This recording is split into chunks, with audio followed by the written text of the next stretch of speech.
양식되게 하옵소서. 감사드리며 예수님 이름으로 기도합니다. 아멘. 우리 누가복음 보겠습니다. 누가복음 2장.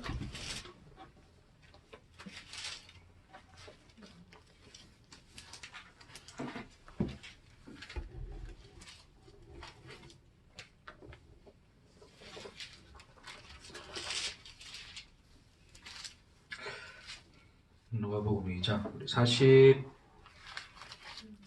40절부터 누가복음 2장 40절부터 우리 마지막 절까지 52절까지 우리 한 절씩 기도하겠습니다. 누가복음 2장 40절부터 우리 마지막 절까지. 아기가 자라며 강하여지고 지혜가 충만하며 하나님의 은혜가 그의 위에 있더라.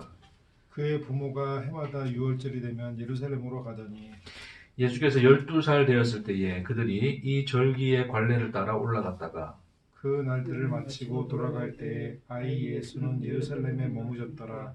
그 부모는 이를 알지 못하고 동행 중에 있는 줄로 생각하고 하룻길을 간 후 친족과 아는 자 중에서 찾되 만나지 못하매 찾으면서 예루살렘에 돌아갔더니 사흘 후에 성전에서 만난즉 그가 선생들 중에 앉으사 그들에게 듣기도 하시며 묻기도 하시니 듣는 자가 다 지혜와 대답을 놀랍게 여기더라. 그의 부모가 보고 놀라며 그의 어머니는 이르되 아이야 어찌하여 우리에게 이렇게 하였느냐 보라 내 아버지와 내가 근심하여 너를 찾았노라. 예수께서 이르시되 어찌하여 나를 찾으셨나이까 내가 내 아버지의 집에 있어야 될 줄 알지 못하셨나이까 하시니 그 부모가 그가 하신 말씀을 깨닫지 못하더라. 예수께서 함께 내려가사 나사렛에 이르러 순종하여 받으시라.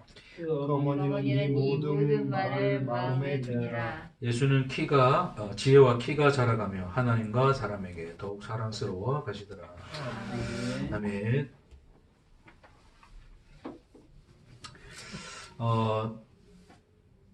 예수님이 태어나고 이제 그 헤롯이 이제 그 아이들을 죽이는 사건이 있고 난 이후에 이제 있을 그 시점에 이제 하나님이 꿈에 요셉과 마리아에게 이제 아기를 데리고 애굽에 가라 하셨죠. 그래서 애굽에서 삽니다. 살다가 몇 년 살았는지는 뭐 정확히 알지는 못해요. 근데 뭐 12살 이전에는 올라왔겠죠. 오늘 본문에 보니까 12살에 이제 6월절에 예루살렘으로 갔으니까.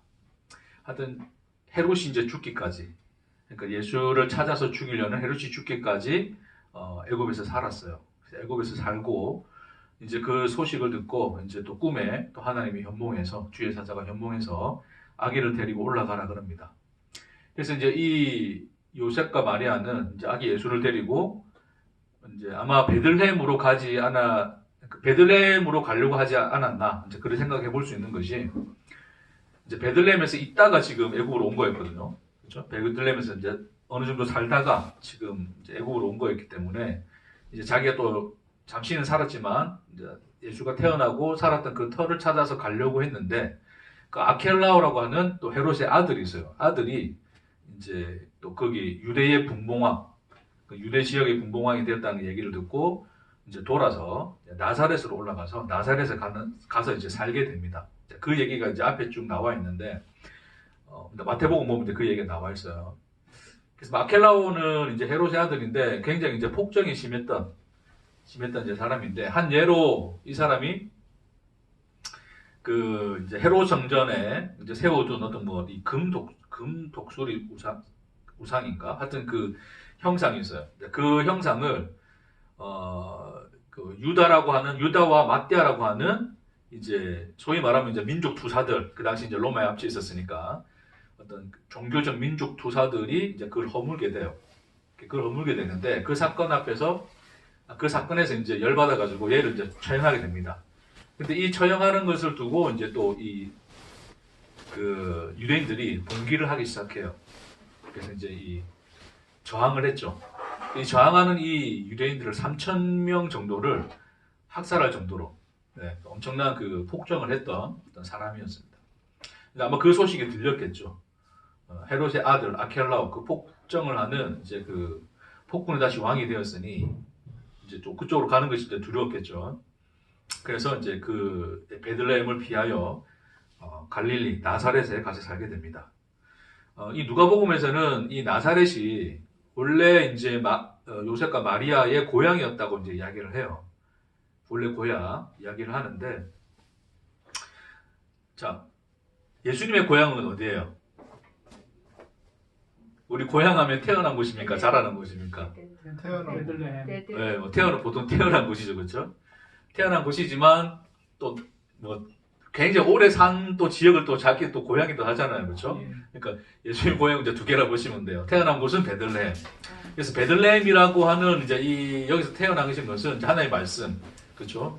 베들레헴은 뭐 네가 고을 중에 가장 작지 아니하도다라는 그 말씀의 예언처럼 말씀이 이제 이루어지는 장소였다면, 이제 이 갈릴리 나사렛이라고 하는 것은 직접적으로 성경에서 예언하고 있는 지역은 아니에요. 구약 성경 어디를 찾아봐도 예수님이 나사렛에서 이제 사신다, 혹은 나사렛에서 나셨다라는 그런 말이 없습니다. 그래서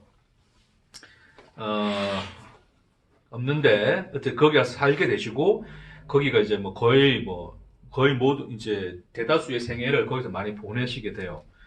자, 우리 확인 한번 좀 해보겠습니다. 마태복음 가볼게요. 마태복음 우리 2장 다시 한번 가보겠습니다. 마태복음 2장으로 가서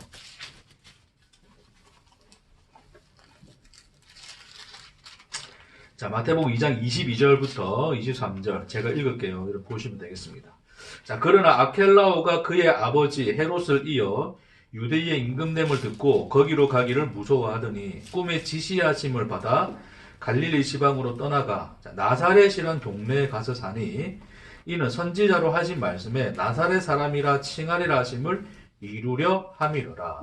이렇게 돼 있어요. 그러니까 자, 나사렛이라고 하는 동네 자체가 성경에서 지칭된 곳이 있다 없다? 없다. 그러니까 구약 성경에서는 나사렛이란 동네 자체가 언급된 적이 없어요. 그러니까 선지자가 예수는 나사렛 동네에서 나사렛 사람이라고 하는 칭함을 받으리라고 언급한 적이 없습니다. 근데 지금 마태는 뭐라 그러고 있어요? 선지자가 그런 얘기를 했다 그러죠, 그렇죠? 네. 예수님이 자, 다시 그래 보면 이렇게 그릴 수 있는데 대략 이쪽 지역이죠, 그렇죠? 갈릴리. 이게 갈릴리 호수겠죠, 호수고. 대략 나사렛 여기다 칩시다. 정확한 위치는 제가 짚지는 못하겠는데 대략 이 유대 지역의 위쪽 지방에 있습니다. 여기가 예루살렘이죠. 예루살렘이 있고 이 근처에 베들레헴이 있었습니다. 베들레헴은 이제 선지자에서 이제 예언서에서 그대로 나오죠. 예언서에서 나온 그 말씀이 있고 여기서 예수가 태어난다는, 그러니까 그 하나님의 아들 메시아가 태어난다는 예언이 있습니다. 그래서 예수님이 태어나셨고 애굽으로 갔다가 애굽에서 올라왔는데 또 여기 이제 폭정이 있으니까 돌아서 나사렛으로 올라갔더라. 자, 이제 이것이 이제 예수님이 가셨던 이제 그 길인데 이 나사렛으로 간 이유가 선지자가 이걸 예언했기 때문이다라고 이야기를 해요. 마태는. 근데 성경을 보니까 그 선지자 어느 누구도 구약 성경에 예수가 나사렛 사람이라 칭함을 받겠다라는 말이 있어요, 없어요? 없다는 말입니다. 그럼 이건 뭘 의미하는 걸까요? 원래 구약 성경이 있었는데 어떤 그 책이 사라졌을 수도 있겠고, 그럴 수도 있겠죠, 그렇죠? 사라졌을 수도 있는데 사실은 이제 사라졌을 수도 있는데 그런 의미보다도 지금 이 마태가 말하고자 하는 것은 이 나사렛이 가지고 있는 의미예요, 의미. 자, 성경에 보면 이 선지자라 표현되어 있는 그 단어는 복수로 되어 있습니다. 복수. 선지자들이라 해야 돼요. 그러니까 구약 성경에서 선지자들이 끊임없이 예수에 대해서 말한 것이 예수는 나사렛 사람이라 칭함 받는 거야 라고 이야기하는 거란 말입니다. 됐죠? 그러면 구약 성경에서 무엇이 예수가 나사렛 사람이란 것을 칭한 것인가? 정확한 지명이 나온 것도 없는데, 그렇죠? 그래서 우리는 이걸 알기 위해서는 상징성을 알아야 돼요. 상징성. 이 나사렛이라고 하는 것이 가지고 있는 상징이 뭡니까?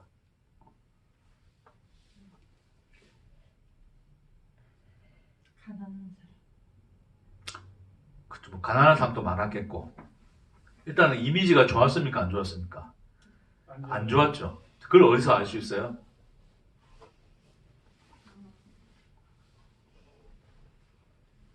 예수님이 제자 부를 때 나다나엘, 그쵸? 나다나엘 이제 그 나다나엘한테 야 와서 봐라 예수란 분이 계신데 그분 메시아 같다. 그러니까 나다나엘이 한 말이 뭡니까? 나사렛에서 선한 것이 그렇죠. 네, 나사렛에서 어찌 선한 것이 날 수 있느냐 이야기를 하죠. 그리고 예수님과 이 유대인 그 바리새인들과의 대화 속에서도 끊임없이 바리새인들은 예수를 갈릴리 촌놈으로 취급합니다. 이 바로 갈릴리 사람이 아니더냐 뭐 그런 표현을 해요. 그러니까 시덥지 않은 지역에 있는 그런 지역에 있던 사람 아니냐 그 얘기를 하죠. 심지어 사도행전에서 보면 이 그리스도인들을 나사렛 이단이라 그래요. 나사렛 이단. 그러니까 이단의 말도 굉장히 안 좋은 건데 그 앞에다 뭐를 붙였다고요? 굳이 나사렛이라는 이름을 지명을 붙입니다. 그러니까 그것이 가지고 있는 상징성이 얼마나 그 유대 사회에 있어서는 그 안 좋은 이미지였는지 이해하시겠죠, 그렇죠? 어떤 비천함, 비루함, 소외된 그런 어떤 멸시와 무시받는 그런 땅입니다. 그래서 멸시와 무시, 비천 등등등. 하여튼 이 안 좋은 이 상징성을 가진 것이 나사렛이에요. 그러니까 특히 이제 선지서를 살펴보면 선지자들이 예수에 대해서 이야기할 때, 특히 그 이사야는 예수에 대해서 이야기할 때 뭐라 그래요?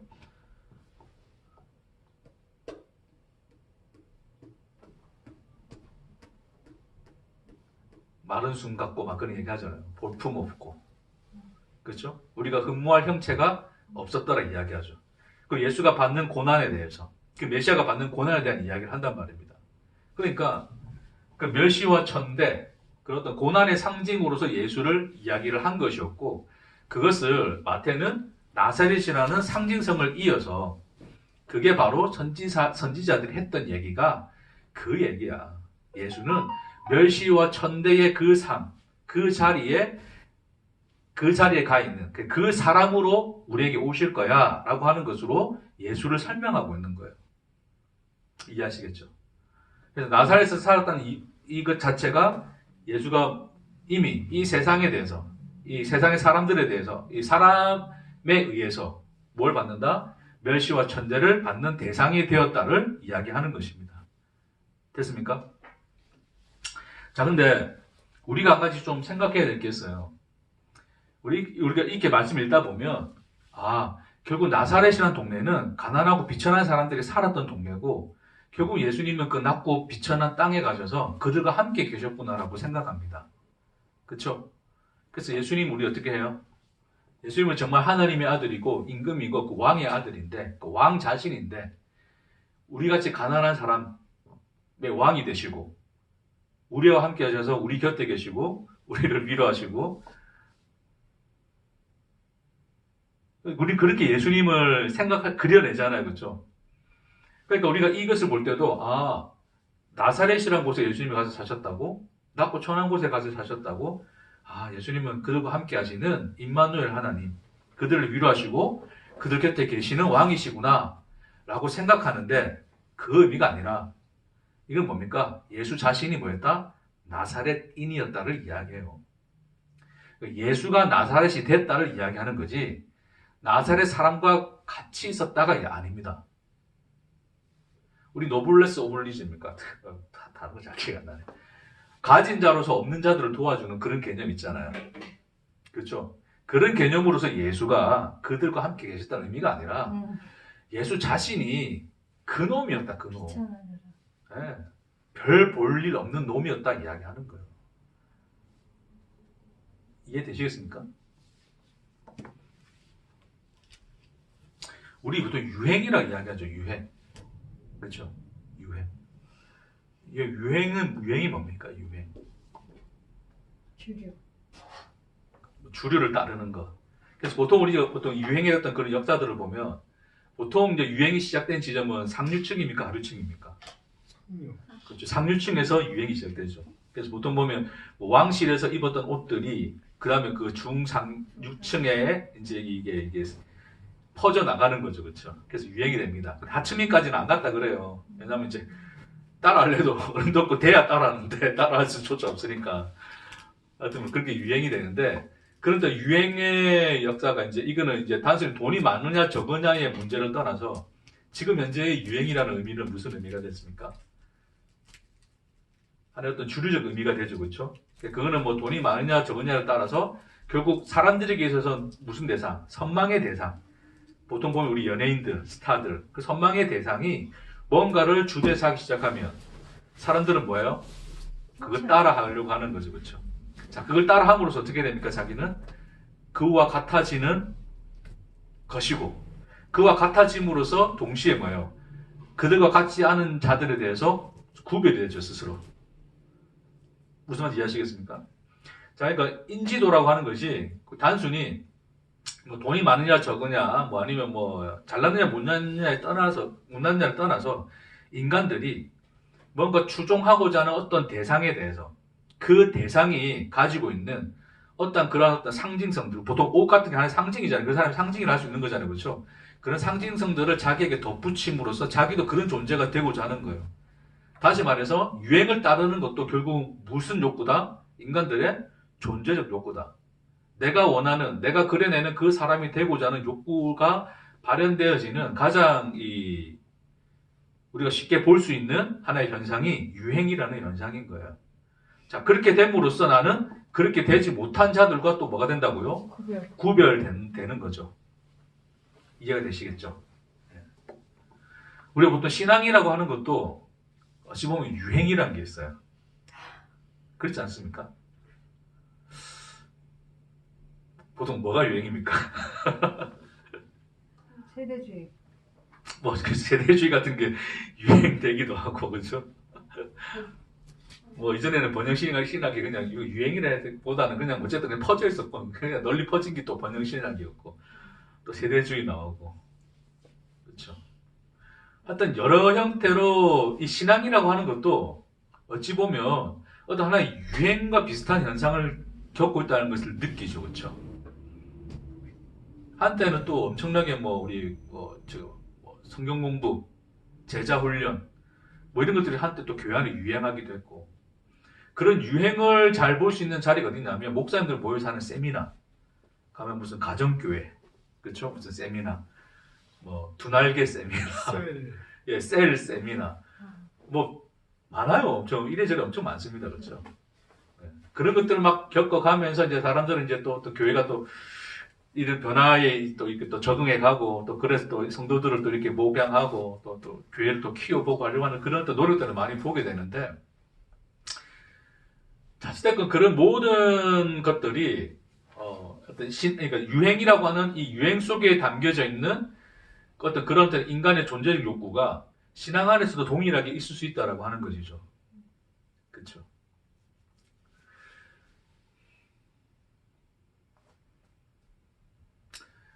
다음 시간 살피겠지만 다음 시간에 세례가 유행이 됩니다. 세례 요한에 의해서 세례가 전파가 되는데 세례가 유행이 돼요. 자, 그 유행에 대해서는 다음 본문이니까 다음 주에 좀 그 말씀 좀 더 깊이 나누도록 하도록 하고, 지금 제가 말씀드리고자 하는 것은 그래서 우리가 지금 보통 이제 진리, 이제 또 뭐 복음, 어떤 이런 단어들을 가지고 이제 우리가 또 하나님의 말씀을 또 말씀으로 또 말씀답게 또 언어로도 풀어내고 여러 방식으로 말씀을 본질적으로 해석해내려고 하는 노력들이 언제나 끊임없이 이어왔어요. 그렇죠? 자, 그러는 중에 지금 또 보면 이제 뭐 11조를 예를 들어서 이제 11조 하는 교회는 늘 11조 하는 거고, 또 일반 또 성도들 중에는 그 중에 또 유튜브를 많이 보고 하시는 분들은 또 11조를 이제 안 해도 된다라고 하는 것이 어느 정도 형성이 된 것 같아요. 그렇죠? 굳이 11조 같은 거 안 해도 11조는 예수님이야. 예수님이 우리의 11조야. 예수를 말미암아서 11조는 다 완결된 거야. 라는 어떤 이런 의미로 또 인간들에게 이제 사람들에게 이제 이것이 또 퍼져나가기 시작하니까 거기에 호응하기 시작하고 사람들이 이제 많이 몰려들기 시작하면 이제 그거조차 또 뭐가 될 수 있어요? 유행으로 갈 수가 있어요. 그러니까 유행이라고 하신 속성이 그런 거예요. 그러니까 이 그러니까 인간이 항상 그런 이 유행, 그러니까 어떤 하나의 어떤 현상이나 어떤 문화나 어떤 가치가 인간들에게 유행이 된다는 것은 이미 유행이 됐다는 것은 뭐가 됐다는 소리입니까? 어느 정도의 주류가 됐다는 거죠. 많은 사람들이 동의하기 시작했다는 거죠. 그게 옳다라고 여기기 시작했다는 거죠. 됐습니까? 그러니까 우리가 보통 이 하나의 말씀을 나눌 때도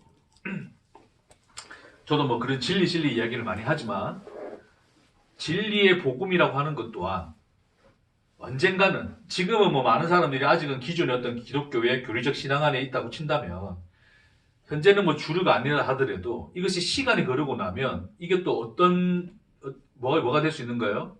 하나의 주류적 현상이 될 수 있겠죠. 모든 교회가 이제 11조 안에 11조 안 해도 된대. 헌금 봉투 없애고, 그렇죠? 뭐 주일 점수란 개념도 없애고 그럴 수 있어요. 그래서 저는 심지어 이제 최근에 어떤 유튜브를 통해서 굉장히 유명한 스타인데 그 스타가 복음에 대해서 얘기하는 것을 봤어요. 다는 보지 못했는데 복음에 대해 본질에 대해서 이야기하는 걸 들었는데 굉장히 복음적이더라고요. 뭐 구체적으로 밝히지 않겠습니다. 나중에 개인적으로 물어보시면 말씀해드릴게요. 이제 그런 또 스타들이 나서기 시작하고 뭔가 이제는 저 같은 사람 말고 저는 뭐 아는 사람이 우리 구독자 23명인데 23명인데도 조회수가 23회가 안 나옵니다. 안 넣는 거예요. 그러니까 이런 사람들 말고 뭔가 어떤 이 주류를 끌어가는 사람들이 예를 들어서 교회로 친다면 뭐 사랑의 교회라든지 그렇죠? 어떤 큰 교회가 어떤 그런 목사님들이 뭔가를 깨닫고 우리 뭐 잘못했다. 자 이제 우리 진짜 복음으로 돌아가자. 잘못된 신앙 다 버리고 우리 복음의 삶을 살자 그럽니다. 그래서 복음을 이제 가르치고 우리가 뭐 보통 진리라 말하는 그런 복음들을 또 선포하기 시작하게 되죠. 그렇게 됐으면 좋겠어요. 저는 그렇게 되지 말라는 게 아니라 그렇게 됐으면 좋겠는데 자 문제는 이제 그렇게 되어가는 과정 속에서 이 진리의 복음조차도 인간들의 인식 속에는 뭐로 자리 잡을 수 있어요? 하나의 유행으로 자리 잡을 수 있어요. 유행. 이제는 누구나 다 아는 그것이 되는 거죠. 자, 누구나 다 아는 그것이 되면 또 인간들은 어떤 욕구에 또 빠집니까? 그래서 유행을 탔는데 유행대로 했어요. 노스페이스 옛날에 우리 롱패딩 엄청 유행했잖아요. 뭐 하나에 그때 뭐 거의 100만 원 가까이 하는 롱패딩 있을 정도로 지금 뭐 재고떨이 할 것 같은데 지금은 그게 엄청 유행했다고도 지금 안 입잖아요. 그러니까 유행이 한번 엄청나게 붐을 일으키고 나면 주류가 엄청나게 크게 형성되고 나면 또 다른 유행이 생기죠. 왜 또 다른 유행이 생깁니까?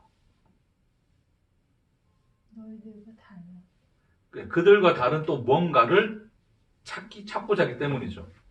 명품을 샀는데 죄송합니다. 제가 개나 소나 해서 소위 인간들이 개나 소나 다 명문가면 다 차. 짝퉁이든 진붕이든 다 똑같은 차. 그럼 기분 나쁘다 이거지. 왜? 나는 쟤보다 나은데 쟤들과 똑같이 취급당하는 것 같아. 그럼 어떻게 해야 돼? 또 다른 뭔가 특별한 걸 찾아가겠죠. 그렇죠? 이게 신앙 안에서도 그럴 수 있다는 거예요. 인간의 존재성에 대한 욕구라는 게 그렇게 번져갈 수 있다는 것입니다. 그러니까 진리라고 우리가 말하는 지금 우리가 보통 기존 교회, 그러니까 일반의 교리적 교회하고는 좀 다른 말씀을 전한다 하더라도 이 말씀이 결국 그래 될 것 같지는 않는데 어쨌든 뭔가 어떤 하나의 어떤 이 모두가 동의하게 되는 그런 말씀이 되기 시작하고 다 아는 이 이야기. 그렇죠. 누가 복음 전한다 그러면 복음 듣다 보면 기존에 교회에 있던 사람들은 뭔가 새로운 얘기 같아도 우리가 볼 때는 뭐예요? 다 아는 얘기거든요. 그러니까 제가 그 스타 얘기를 들으면서도 기존 교회인 듣기에는 굉장히 새로운 이야기일 수 있는데 제가 볼 때는 너무 다 아는 얘기예요. 그렇죠. 거기서 또 우리는 무슨 욕구를 느낍니까 그러면? 뭔가 나만의 특별한 것을 또 찾아 헤매겠죠. 그래서 뭔가 저들과 다른 그 나를 추구하기 위해서 뭔가 나는 또 다른 것을 만들어내고 또 이것에 또 뭔가 주류가 생기기 시작하면 그게 또 유행을 타게 되고 그래서 인간은 끊임없이 누군가 그 뭔가 다른 무언가를 계속 찾아가려고 하는 것이 인간들의 노력이죠. 그렇죠? 그래서 인간들이 끊임없이 찾아가는 그곳이 어디라고요? 그게 예루살렘입니다. 예루살렘. 네, 유행의 도시 예루살렘. 자, 이 예루살렘이라고 하는 것이 가진 상징성이 뭡니까? 높은 최고의 그렇죠. 네. 저들과 다른 도시들과 다른 최고의, 그렇죠. 누구도 따라올 수 없는 그 최고봉에 있는 것이죠. 우리나라로 치면 강남. 저는 강남 가기 싫은데, 너무 복잡하고 살라도 못 살 것 같아. 하여튼 자 거기 자 이렇게 이 예루살렘이라고 하는 가진 상징성이 그런 거예요. 그렇죠? 그래서 인간들이 늘 추구하는 것은 결국 우리가 지방이 다 죽고 서울로 올라가려고 하는 것은 이것 자체 하나의 유행을 따르는 삶이었던 하나의 일부거든요. 뭔가 지방에 살고 있으면 도태되는 느낌? 그렇죠? 예를 들어서 부산이 서울보다 훨씬 좋아. 근데 서울에 다 살고 있고 나만 부산에 살고 있으면 굳이 서울을 가려고 하지 않을 거예요. 왜? 나는 특별함을 가지고 있으니까. 인간은 두 가지 동시에 추구하는 거예요. 특별하면서도 뭐예요? 가장 좋은 거. 알겠습니까? 특별한데 가장 안 좋은 걸 정하지는 않습니다. 그렇죠? 혹은 특별함을 버리더라도 가장 좋은 걸 선택하든지. 그래서 가장 동시적으로 인간들은 이제 이 유행이라고 하는 이것이 가지고 있는 속성이 가지고 있는 것은 그 두 가지 속성을 동시에 가지는 거예요. 최고이면서 동시에 뭐예요? 특별함이죠. 그걸 추구하는 것이 인간이란 말입니다. 됐죠? 그래서 말씀을 우리가 뭔가를 할 때도 저도 설교자로서 설교자에게 가장 큰 유혹이 뭐냐면 그런 거예요.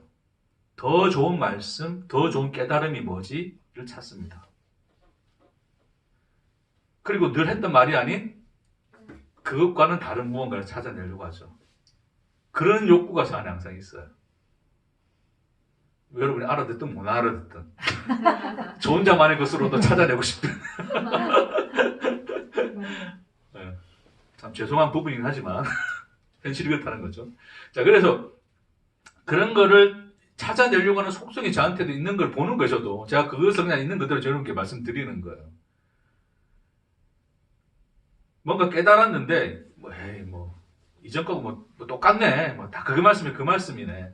혹은 말도 안 되는 그런 거는 아니겠죠. 그렇죠? 누군가 모두가 다 호응할 수 있으면서도 뭔가 어떤 역시 이 말씀에서 이런 말씀이 나올 줄이야. 어떤 이런 안에 평가를 받고 싶은 특별한 그런 것들을 이 욕구로서 가지는 거죠. 결국 그것이 예루살렘이 가지고 있는 상징성 그래 보시면 돼요. 그와 대조적으로 나사렛은 뭐예요? 볼통없죠. 그렇죠. 그 유행의 세상 속에서는 완전히 도태되어 있는. 그렇죠. 복고풍을 통해서라도 돌아가고 싶지 않은. 그래서 그런 상징성으로 지금 나사렛에서 예수는 나사렛으로 가게 되는 거죠. 태어난 것은 베들레헴에서 태어나잖아. 예수가 가서 살게 되는 자리는 나사렛이라는 자리입니다. 이것이 가지고 있는 이야기, 의미가 뭘까요?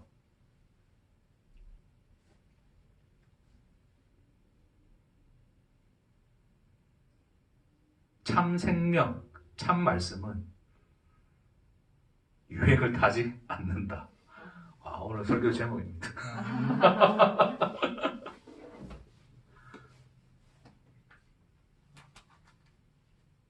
유행을 타기 시작했다는 것 자체가 이미 인간의 존재성의 욕구에 포착된 말들이기 때문에 그게 말씀이라 하더라도 인간의 존재적 욕구에 포착된 말씀이기 때문에 그것이 유행을 탔다는 것은 이미 생명이 없다는 뜻과 같습니다. 그걸 말하고 싶은 거죠. 자, 예수는 나사렛에서 삽니다. 이 나사렛에서 사는데 자, 웃긴 게 뭐냐면, 웃긴데 좀 표현이 그렇고, 자, 예수가 나사렛에 사는데, 아까 말했던 것처럼, 예수는 예루살렘급의 사람으로서 나사렛에 간 게 아니라, 태생 자체를 나사렛입니다. 태생 자체가 나사렛이에요.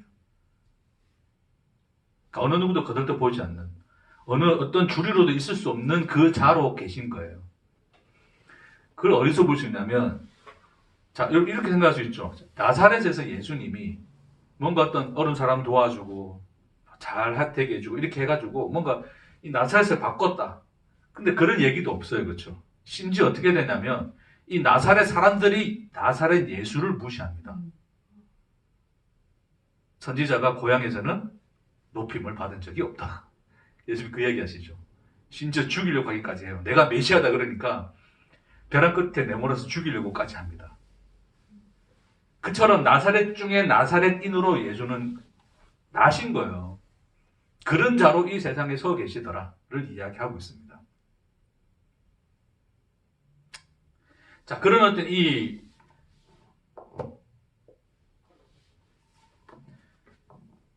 나사렛이라는 이 자리, 어느 누구도 거들떠보지 않는 멸시와 천대, 인간의 인식 속에 아예 그냥 지워져 버린 그 세상, 그 시간 속을 예수는 살아가요. 됐습니까? 자, 그렇게 이제 살게 되었더라를 마태복음 이야기하고 있는 것이었고, 우리가 오늘 읽은 이 누가복음 2장에서 40절에 아기가 자라며 강하여지고 지혜가 충만하며 하나님의 은혜가 그의 위에 있더라. 이제 이야기하면서 이제 이 성경이 어디에도 쓰여지지 않는 유일하게 단 한 군데 쓰여져 있는 예수의 어린 시절 하나의 에피소드가 딱 나오죠. 누가복음에서. 그게 바로 오늘 본문에서 읽었던 거예요. 6월절에 부모와 함께 올라갔다가 같이 내려가야 되는데, 그렇죠? 예수만 혼자 성전에서 이 사람들과 얘기했던 그 말씀을 나누었던.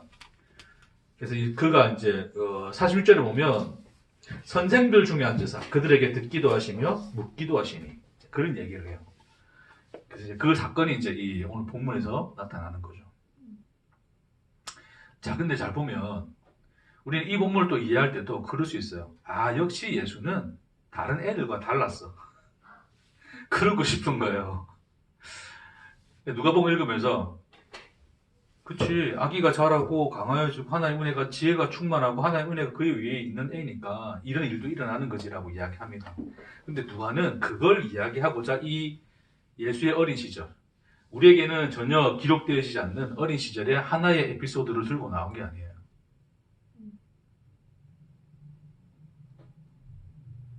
물론 이 이야기는 여러분 뭐 잘 아시니까 뭐 더 이상 제가 뭐 또 다른 부분들을 다루지는 않겠습니다. 간단하게 요약하자면 이 6월절이 6월절 이제 이 행사가 1년에 한 번씩 있는데 뭐 누구나 다 오게 되는 거죠. 그렇죠? 거의 보통 한 100만 명 정도 모였대요. 평균적으로. 그 예루살렘 그 좁은 도시에. 사람이 어마어마했겠죠. 7일 동안 이렇게 행해지는데 뭐 오가는 거 다 합쳐서 7일 정도 치면 한 며칠 한 2, 3일 정도 머물렀다. 근데 이제 이 가려고 하는 시점에 어디에서 다른 데 옮겨 다닐 때 보통 가는 길이 한 2km 정도 된대요. 왜냐면 이렇게 왔다가 잘못 뭐 내가 놔두고 있는 걸 이제 깜빡하면 우리 뭐 지금은 택배도 없잖아요. 그때는 다시 돌아가서 가져와야 될 정도 거리만큼 가기 때문에 하루 정도 여행을 할 때는 항상 하루 정도 갈 때는 막 2km 정도만 간대요. 가서 어느 지점에서 만나서 이제 가기로 하는 건데 갔더니 저녁에 이제 예수 찾아볼 게 있습니까 없습니까? 예수가 없어요. 그래서 막 이제 두루두루 찾아다니죠. 근데 바로 성전으로 가지 않습니다. 사흘 만에 예수를 찾아요. 그렇죠? 그러니까 바로 성전으로 가지 않았다는 거죠. 바로 성전으로 가지 않았다는 이유는 뭡니까? 뭐 지금 핸드폰 있으면 금방 갔겠는데 찾겠는데 왜 성전으로 바로 가지 않았을까요? 예상이 안 됐죠. 예수가 성전에 있을 거란 예상이 안 된 거죠. 그 주변에 그 예루살렘 성 도시를 온데만데 돌아다니면서 사람들에게 물어 이런 아이 봤습니까? 하면서 물어 갔겠죠. 근데 갔더니 이제 그 시간이 한 사흘 걸린 거예요. 사흘 후에 결국 야 성전에도 한번 가보자 해서 가봤더니 예수가 선생들과 앉아서 이제 대화를 나누는 거예요. 그래서 말씀을 이제 서로 나누는데 그 말씀을 이제 자 47절에 듣는 자가 다 그 지혜와 대답을 놀랍게 여기더라. 그 얘기를 합니다.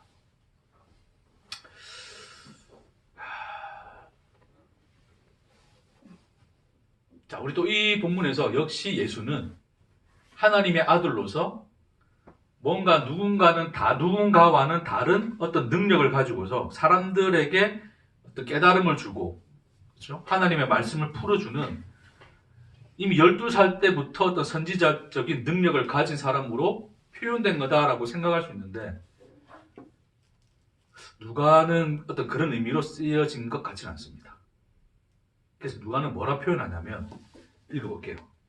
46절에 함께 읽겠습니다. 시작. 사흘 후에 2장 46절이 46절. 예, 누가복음 2장 46절. 사흘 후에 성전에서 만난즉 그가 선생들 중에 앉으사 그들에게 듣기도 하시며 묻기도 하시니. 네, 여기까지. 예수가 뭐 했다 그래요?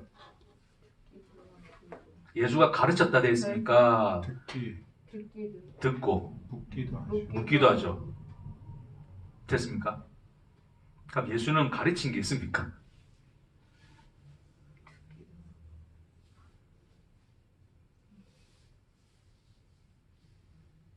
그러니까 이 본문의 표현에서 예수가 가르쳤더라는 말이 있어요. 근데 바로 이어볼게요. 47절에 읽겠습니다. 시작. 듣는 자가 다 그 지혜와 대답을 놀랍게 여기더라. 자, 듣는 자가 다 그 지혜와 대답을 놀랍게 여기더라. 그러죠. 가르쳤다는 표현이 없는데 듣는 자가 있었고 예수가 대답을 했다 그러는 거예요. 그럼 결국 예수가 그들을 가르쳤다는 것은 결론적으로는 그들은 가르침을 받게 된 거겠죠. 놀랍게 놀라졌으니까.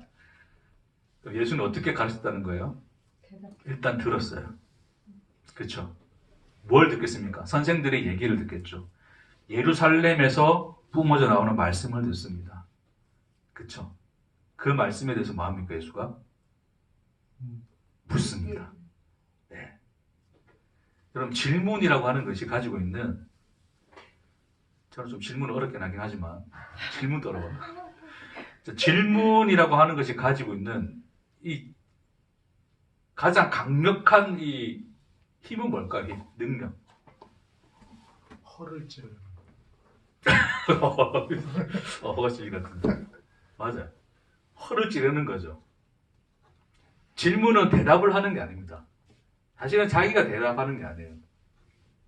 질문을 던짐으로써 누가 대답하게 하는 거예요.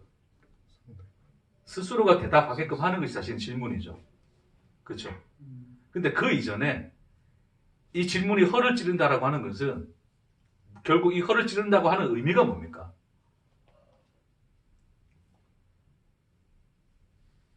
자, 먼저 선생들이 뭐라 가르쳤어요. 자, 이 예루살렘에서 뿜어져 나오는 말씀, 소위 유행을 탄 말씀을 이야기하기 시작합니다. 이게 진리야, 이게 복음이야, 이게 하나님의 말씀이야, 이게 예언이야 그러는 거예요. 그렇죠? 그래서 예수님이 뭐라 그래요? 뭐라 그랬는지는 안 나와 있습니다. 물었더라를 이야기하고 있죠. 근데 그 물음에 대해서 놀랍게 여겼다 그럽니다.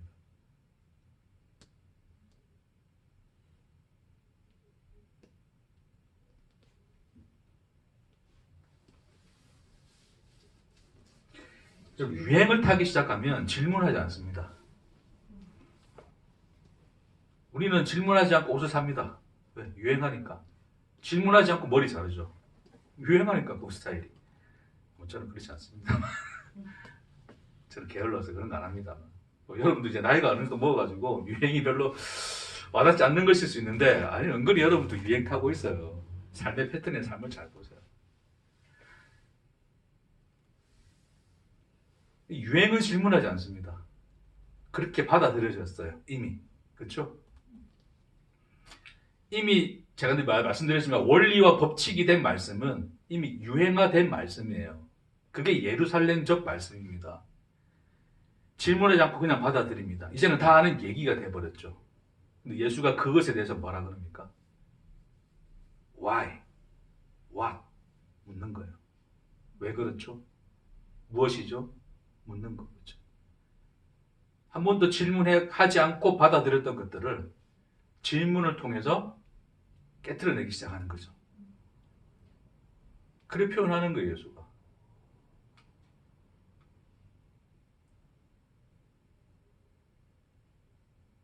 예수가 뭔가 대답했을 수도 있어요. 스스로가 질문하시고 뭔가 대답했을 수도 있어요. 근데 사실은 오늘 본문에서의 뉘앙스는 사실은 그 질문 자체가 그들에겐 대답이 되는 거예요. 듣는 자가 다 그 지혜와 대답을 놀랍게 여기더라. 그들이 놀랐던 대답은 바로 예수가 한 질문들이죠. 질문들 통해서 그들이 한 번도 생각하지 못하고 단지 유행타 받아들였던 원리와 법칙으로 자리 잡고 있던 그 말씀에 대해서, 그래서 눈여겨보지 않았던 것들을 보기 시작했다는 거죠. 그게 놀라움으로 표현되는 겁니다. 됐습니까?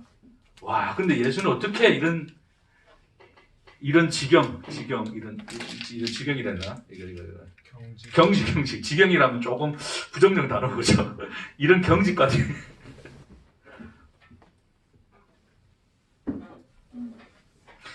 이런 경지까지 갔을까? 또 우리 생각할 수 있는 건데, 자, 우리 경지의 어떤 개념이 아니라, 자, 이것은 뭐예요? 예수가 그들에게 그런 질문을 할 수 있었던 이유가 무엇인가를 생각해 보자는 거죠. 자, 이 이후에 벌어진 일들은 뭡니까? 예수가 꾸중 듣습니다. 부모님한테. 안 따라오면 했어! 여기는 아주 정중하게 됐지만, 내가 부모라면, 일단 엄마들은 화부터 내죠. 왜 자식을 잃어버렸다는 것이 얼마나 이게 절망인지를, 그죠?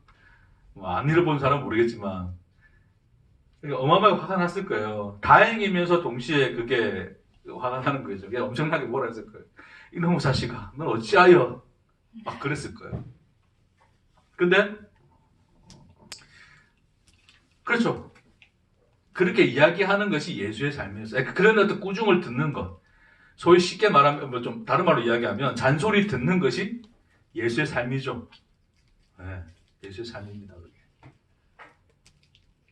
굉장히 앞에서 놀랍게 여겼더라. 그러니까 굉장히 이제 이렇게 띄워져 있고, 그렇죠? 아, 진짜 역시 예수 12살인데 멋지네 이런데 바로 그 다음에 이어진 장면은 뭐라고요? 혼나요. 네, 부모에게 혼나는 12살 어린아이가 되어있죠. 그래서 예수님 대답하십니다. 어찌하여 나를 찾으셨나이까? 내가 내 아버지 집에 있어야 될 줄을 알지 못하셨나이까? 자, 이 이야기를 부모는 이해하지 못합니다. 자, 예수가 이런 얘기를 하는 이유는 뭘까요? 예수가 이렇게 대답하는 이유.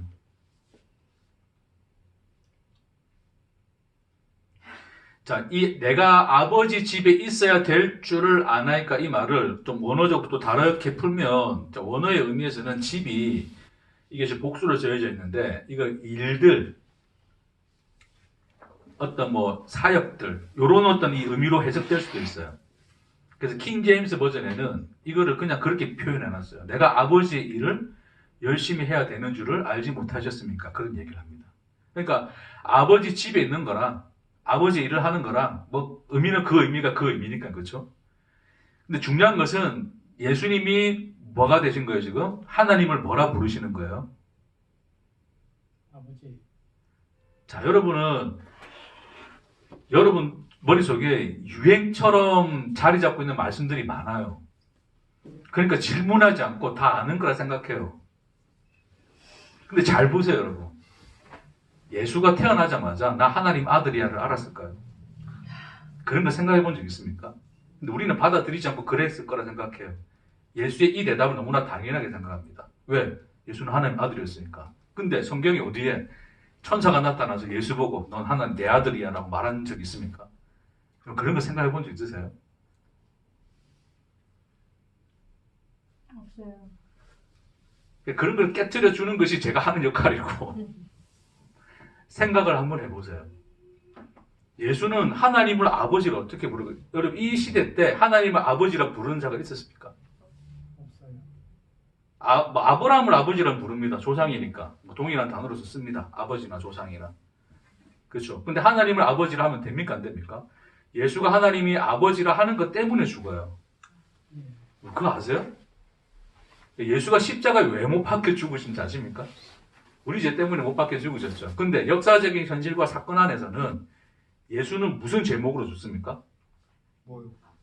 신성모독. 지금 하나님 아들이라 하니까 죽이는 거예요. 그 얘기를 12살 아이가 하는 거예요, 지금. 이거 무슨 계시받고 했습니까, 예수가? 예수 안에는 뭔가 넘쳐 흐르는 어떤 성령의 에너지가 있으니까 스스로가 그것을 알도록 이게 작동하는 겁니까? 12살 딱 되면 이것이 작동해가지고 너 하나님 아들이야? 스스로 깨달으시도록 프로그램 된 겁니까? 예수는 왜 하나님 아버지라 부르죠? 그것도 나사렛에서 사는 인간이 비천하고 멸시받는 인간들도 돌아보지 않는 이 땅에 그 사람이 하나님을 아버지라 부르는 이유가 뭘까요?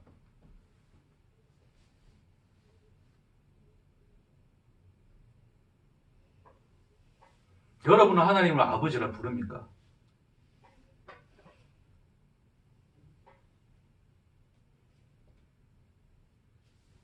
목사님 맨날 이야기하고 뭐 신앙생활 할 때부터 하나님 아버지라 그러고 하늘에 계신 우리 아버지 주기도 못 내도 있고 어쩌면 하나님은 아버지가 아닐 수도 있어요. 여러분한테 아버지가 맞는데 여러분의 그 고백 속에서 아버지는 하나님이 아닐 수 있다고요. 다시 말해서 하나님을 아버지라 고백하는 그 고백이 뭔지도 모르고 한다고요.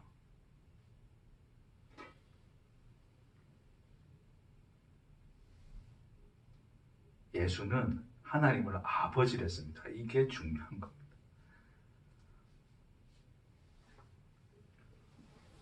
어느 누구도 그 시대 때 가르쳐 주지도 않았어요. 그렇죠? 구약 성경에도 아버지를 하지 않습니다. 하나님은 신이지. 하나님이지. 근데 예수는 하나님을 그 부모 앞에서 당당하게, 그것도 자기를 낳아준 부모 앞에서 당당하게 하나님 뭐라 그럽니까? 아버지라 그래요. 그리고 그 말씀 때문에 십자가로 끌려가는 인생을 살게 됩니다. 12살 아이가 그런 고백을 해요. 부모가 그 말을 알지 못하였다는 그 말은 어쩌면 우리일 수도 있어요. 우리는 예수가 하나님이 자기 아버지라고 하신 그 말씀을 우리 또한 껍데기는 알죠. 뭔 말인지는 알겠는데 그게 진짜 뭔지를 모르고 있을 수 있습니다. 그게 그 부모가 그 말이 무엇인지를 깨닫지 못하였더라의 내용과 우리가 아마 그 예수가 하나님을 아버지라 한 그 고백이 뭔지를 잘 알지 못하는 것과 다를 바가 없을 겁니다. 그렇기 때문에 동일하게 우리가 지금 여전히 하나님을 아버지라 부르면서도 하나님을 아버지라 하지 못하는 그 현실 속에 있을 수 있다는 것을 이야기하고자 하는 거죠. 하나님 아버지는 유행입니까? 다 하나님 아버지를 다 모든 예수 믿는 자가 하나님을 아버지라 부르니까 나도 아버지라 부릅니까?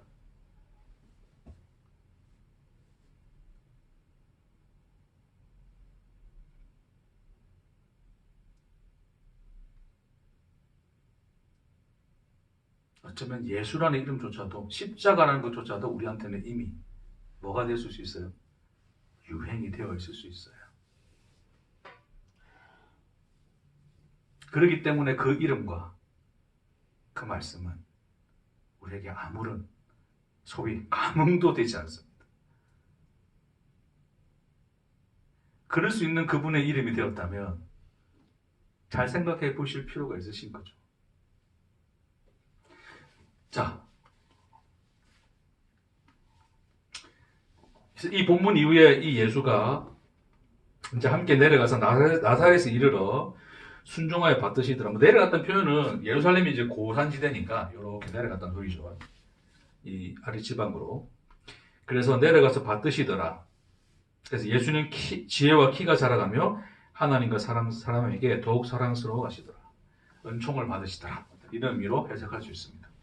자, 이렇게 함으로써, 자, 이 간단한 말씀의 요약으로, 이제 예수님이 우리 보통 30살이라고 그러죠. 그렇죠? 소위 공생애를 시작했다는 30살 이전까지는 아무런 기록이 없어요. 그러니까 예수님이 아기 때부터 이제 외국에서 돌아와서 나사렛에서 사는 이때의 시간들은 감추어져 있습니다. 단 하나 12살 때의 이 사건 하나만 딱 드러나고 그 어떤 복음서에서도 예수의 그 어린 시절에 대해서는 논하지 않죠. 사람들이 그렇게 이야기할 수 있어요. 성경은 필요한 것만, 우리가 알아야 될 것만 기록한다고 이야기하죠. 그렇지 않습니다. 성령은 기록하지 않음을 통해서 우리에게 알아야 될 것을 주기도 하세요. 우리 음악 있잖아요. 음악이 뭐예요? 음악에서 제일 중요한 게 뭡니까? 작곡. 그러니까 작곡인데 그 곡이 형성되려면 음이 있어야 되죠. 소리. 도레미파솔라시도 이거 화음이라 그러잖아요. 예. 음이 있어야 되고 뭐가 있어야 됩니까? 가사. 박자, 리듬, 결국 이제 그 박자와 리듬을 주관하는 게 뭐예요? 감성. 감정의 간격입니다. 간격. 간격. 음과 음 사이의 간격이죠. 쉼표, 간격. 이 하나의 음과 또 다른 음 사이의 간격이 존재할 때 음악이 되잖아요. 이 말도 어렵습니까? 그러니까 우리가 보통 음악을 한다는 거죠. 이 하나의 음과 이 하나의 음이 있는데 이 하나의 음이 연주되고 그 다음 하나의 음이 연주될 때 그 사이를 뭐라 그래요? 간격이라 그러잖아요. 이런 간격이 그 속에 그게 이제 그의 길이가 무슨 리듬이 되는 거고 박자가 되는 거고 하는 거잖아요. 그게 있어야 음악이 되는 거죠. 그게 한데 어우러지는 거잖아요. 그러니까 우리에게 나타난 것이, 그러니까 우리에게 기록된 것이 음표라면, 기록된 말씀이 음표라면 기록되지 않은 말씀은 뭐가 된다고요? 그 간격이 된다고요. 나중에 예수님이 거라사가 아니고 저기 뭐죠? 그 지역 이름이 기억이 잘 안 나는데 귀신 들린 딸인가요? 딸을 구원해 달라고 엄마가 그 예수님께 와서 이제 하는 거 있죠, 그렇죠? 두로입니까? 예, 두로와 시돈으로 가서 아마 그렇게 됐을 겁니다. 그래서 그 자기 딸을 구해 달라고 이제 개들도 자기 밥상에 그 주인의 밥상에서 떨어지는 것을 먹나이다라고 이야기하는 것처럼 그 장면이 나와요. 이제 그거는 그때 우리 말씀 나눌 때 하겠지만 거기서도 예수님은 말씀을 하시지만 예수님의 말씀은 굉장히 뭐합니까? 혹독합니다. 여인에 대해서. 그 여인 보고 그냥 너 개 같은 사람이라 그런 멸시하는 말들을 하시잖아요. 그렇죠? 나는 개들에게 보내받지 않았다 이야기하잖아요. 근데 예수님이 어느 자리에 서 있어요? 그 이방인의 땅에 몸이 서 있어요. 예수님이 내뱉는 말씀은 그들에게 혹독하였으나 예수님이 찾아간 그 발걸음은 뭐였다고요? 따뜻했다고요.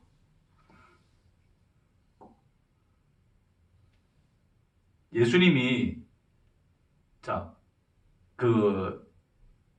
이 메시아가 이 유대 땅 약속한 민족 외에는 다른 데로 보내심을 받지 않았다 얘기했어요. 자, 그러면 두로와 시돈은 가면 됩니까? 안 됩니까? 이방인의 땅에 들어가면 돼야 안 돼요? 말은 이방인의 땅에 들어가면 안 된다 하시는 말씀이나 몸은 어디에 있다고요? 몸은 어디에 있어요? 이방인의 땅 위에 서 있는 거예요. 그러니까 뭐가 맞는 말입니까? 예수가 입으로 내뱉은 말씀이 맞는 겁니까? 예수가 발걸음으로 걸어가신 말씀이 맞는 겁니까?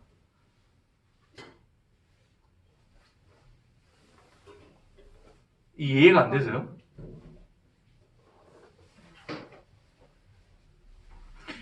그러니까 거의 다 왔어요. 그 여인에게 이 여인은 이방 여인입니다. 그러면 이 이방 여인에게 나는 이방인에게로 보내심을 받은 적이 없어라고 이야기를 했어요. 자, 그러면 예수는 이방 땅에 가면 됩니까? 안 됩니까?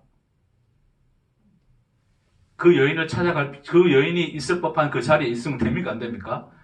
없잖아요. 안 되잖아요. 그럼 근데 예수님이 어디 있다고요? 지금 그 여인을 만나고 있다고요. 어디서?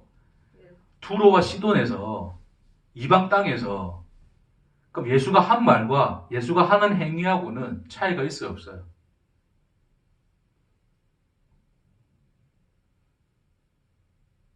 이거 주지 이해가 안 되면 자, 이걸 이해하셔야지 여러분이 오늘 본문 이거 마지막 이해하세요. 자, 두로와 시돈이 대략 여기 있어요. 여기. 이방인들이 모여 사는 지역이에요. 여기인가요? 도 위인가? 지리적으로 대략 요 위에 있습니다.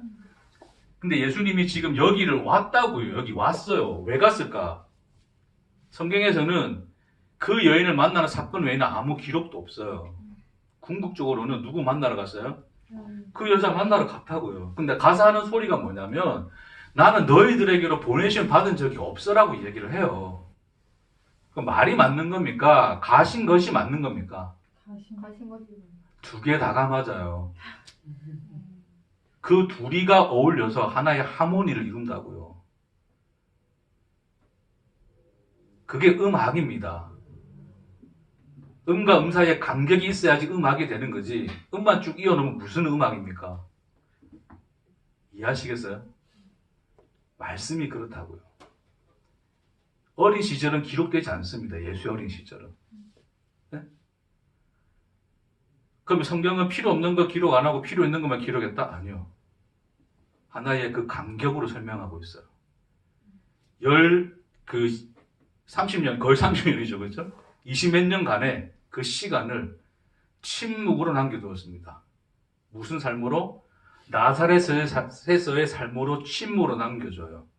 근데 중간에 12살 때 하나님이 내 아버지다라고 고백을 합니다. 그리고 그 고백은 30살이 되면 부모가 아니라 온 세상에 말하게 돼요. 그 말씀이 더 강화가 되죠. 그 고백이 자기 생명과 맞바꾸는 고백이 돼버려요. 유행을 타지 않는 생명의 말씀은 우리를 그렇게 끌고 갑니다. 기록되지 않는 이 20몇 년간의 시간이 하나님은 내 아버지다라는 이 말씀을, 그 말씀을 십자가까지 끌고 갈 고백으로 고백할 만큼 강화시키는 시간인 거예요. 멸시와 천대 무시도 않는 그 땅, 그 땅에서조차 무시와 멸시를 받는 그 예수, 그 예수의 삶이 그 삶을 살아가는 그 시간이, 자, 다시 예수는 누구한테 계시를 받아가지고 누가 천사가 뿅 나타나서 하나님이 네 아버지야 라고 말하지 않습니다. 됐습니까? 네. 근데 그 살아낸 시간들이 하나님이 내 아버지다를 깨닫는 시간이 돼요. 예수에게 있어서의 그 나사렛에서의 삶, 우리가 멸시하고 천대했던 그 시간들이 예수에게는 뭐가 되는 겁니까? 하나님이 내 아버지라는 그 말씀을 살아가는 시간이 된다고요. 시간이 뭡니까, 여러분? 말씀입니다.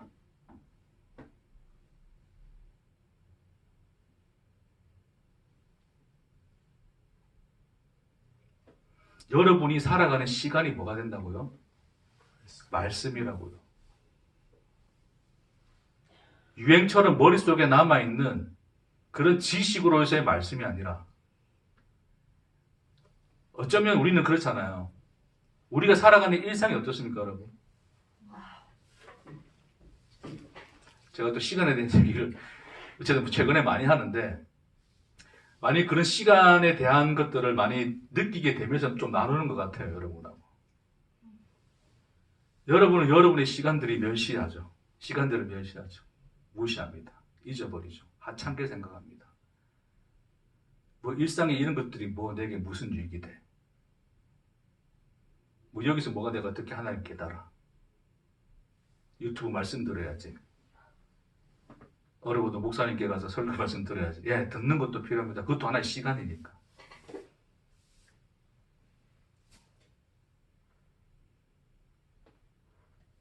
막히는 도로를 퇴근하는 시간은 열받는 시간입니까?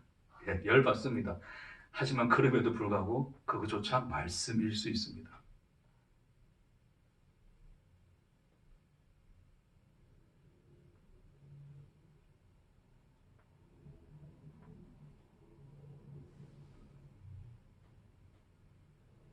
어찌 보면 여러분이 아닙니다. 저도 마찬가지죠.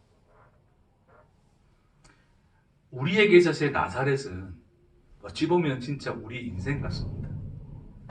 시덥잖은 계획이죠. 특히 젊은이들은 스타들의 인생을 보죠.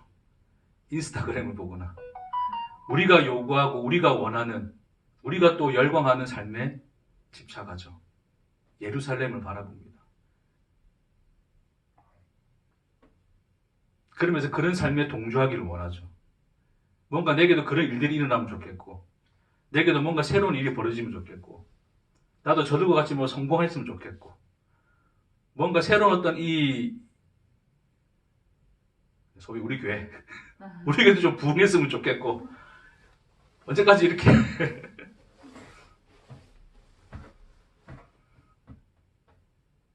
그렇게 예루살렘을 바라보면서 스스로가 처한 그 인생의 시간들을 나사렛으로 생각하죠. 예.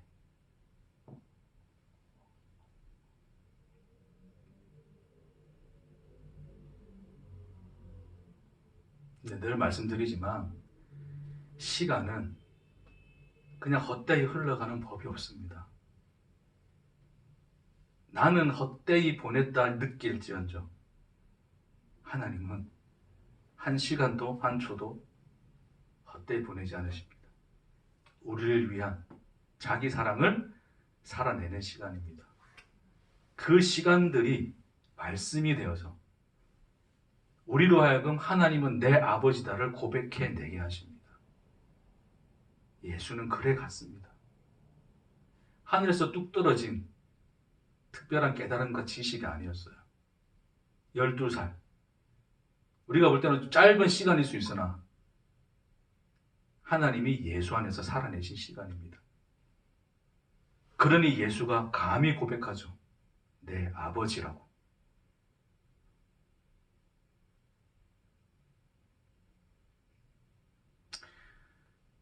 예, 여기서는 못 깨달아도 괜찮아요.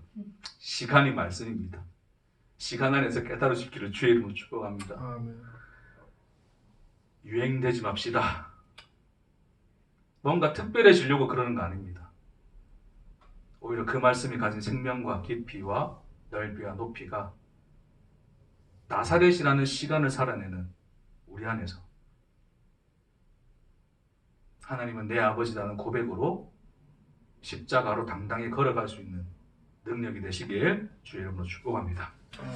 기도하겠습니다.